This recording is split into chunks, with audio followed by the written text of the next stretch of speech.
அஸ்ஸலாமு அலைக்கும். Hi friends, இன்னைக்கு என்ன கத்திரிக்காய் காரக்குழம்பு தான் செய்ய போறேன். எப்படி செய்யறதுன்னு பாக்கலாமா? முதல்ல கத்திரிக்காயை காம்பை விட்டுட்டு இந்த சைடுல 4 கட் பண்ணி புழு ஏதாவது இருக்கான்னு பார்த்துட்டு தண்ணியில போட்டுக்கோங்க.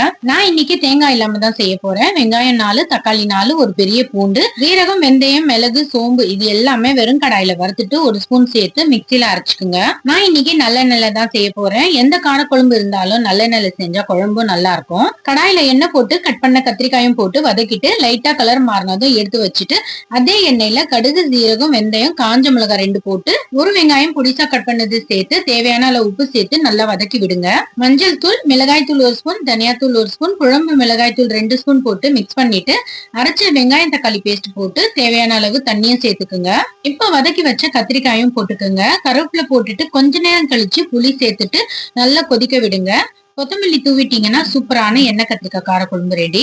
இந்த மாதிரி நீங்க வீட்டுல செஞ்சு பாருங்க, டேஸ்ட் சூப்பரா இருக்கும். அஸ்ஸலாமு அலைக்கும். ஹாய் ஃப்ரெண்ட்ஸ், என்னுடைய சப்ஸ்கிரைபர் தீபிகா சமீனா என்ன ஃபாலோ பண்ணிட்டு இருக்காங்க. அவங்களுக்கு ஒரு ஹாய்.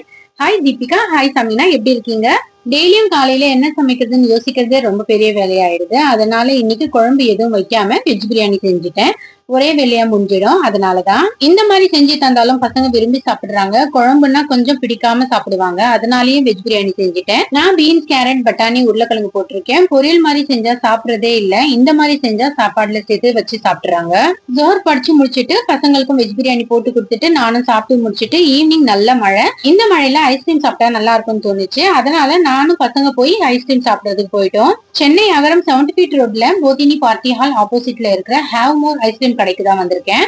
இவங்களோட ஆம்பியன்ஸ் ரொம்பவே நல்லா இருந்தது. என்ன ஆர்டர் பண்ணலாம்னு மெனு கார்டு பார்த்துட்டு இருந்தேன். என்னுடைய 2 பசங்களும் 7 சாக்லேட் ஆர்டர் பண்ணாங்க. நான் சிசிலிங் ப்ரௌனி ஆர்டர் பண்ணிட்டேன். அவங்களே ஃப்ரெஷ்ஷா அங்கேயே ஐஸ்கிரீம் போட்டு கொடுக்குறாங்க. ஐஸ்கிரீம் மேல ஸ்பிரிங்கிள்ஸ் போட்டு பாக்குறதுக்கே சூப்பரா இருந்தது. 7 சாக்லேட் டேஸ்ட் பண்ணும்போது அதோட டேஸ்டும் பிளேவரும் சூப்பரா இருந்தது. அதுக்கப்புறமா சிசிலிங் ப்ரௌனி எடுத்துட்டு வரும்போதே பார்க்க சூப்பரா இருந்துச்சு. திடீர்னு ஐஸ்கிரீம் மேல ஹாட் சாக்லேட் ஊட்டினாங்க. இப்போ பார்க்கும்போது இன்னும் சூப்பரா இருந்தது. கீழே ப்ரௌனி, மேல ஐஸ்கிரீம், அதுக்கு மேல ஹாட் சாக்லேட். இதுதான் நான் ஃபர்ஸ்ட் டைம் சாப்பிடுறது. டேஸ்ட் சொல்லவே வேணாம், டேஸ்ட் வேற லெவலா இருந்தது. இங்க இது மட்டும் இல்ல, ரெயின்போ கசாட்டா, பெல்ஜியன் சென்சேஷன், நட்டி டிலைட், ஸ்ட்ராபெரி ஸ்டன்னர், இந்த மாதிரி நிறைய புதுவிதமான ஐஸ்கிரீம் சாக்லேட் இருக்கு. அகரம் 70 ஃபீட் ரோட்க்கு வந்தீங்கன்னா ஹேவ் மோர் ஐஸ்கிரீம் ஷாப்பை விசிட் பண்ணி பாருங்க. அஸ்ஸலாமு அலைக்கும். ஹாய் ஃப்ரெண்ட்ஸ், இன்னைக்கு மார்னிங் டு ஈவினிங் ரொட்டீன் தான் பார்க்க போறோம். காலையில பிரேக்ஃபாஸ்ட்டுக்கு திணையில இட்லி தான் செஞ்சேன். வெயிட் லாஸ் பண்றவங்களுக்கு இந்த மாதிரி திணையில இட்லி செஞ்சு சாப்பிட்டா சூப்பரா வெயிட் லாஸ் பண்ணலாம். இட்லி ரொம்பவே சாஃப்டா இருக்கு. தேங்காய் சட்னியோட பிரேக்ஃபாஸ்ட் முடிச்சிட்டு லஞ்சு சிம்பிளா செஞ்சு முடிச்சிட்டேன். ஸ்டவ், வெசல்ஸ் எல்லாம் கிளீன் பண்ற வேலை இருந்தது. அதனால லஞ்சு சிம்பிளா செஞ்சுட்டேன். முதல்ல ஸ்டவ், கிச்சன் கவுண்டர் டாப் எல்லாமே சோப் போட்டு கழுவி முடிச்சிட்டு, வெசல்ஸும் நிறைய இருந்துச்சு, அதுவும் கழுவி முடிச்சிட்டேன். அடுப்புல டீ வச்சுட்டு டிவி பாக்குறதுக்கு போயிட்டேன். டீ வச்சதே மறந்துட்டேன். டீ பாத்திரம் ஃபுல்லா இந்த மாதிரி தீஞ்சு போயிடுச்சு. எப்படி எப்படியோ கழுவுறேன், கரை மட்டும் போகவே மாட்டேங்குது. இந்த பாத்திரத்துல இருக்கிற கரை போகிறதுக்கு ஏதாவது டிப்ஸ் உங்களுக்கு தெரிஞ்சா கமெண்ட்ல சொல்லுங்க.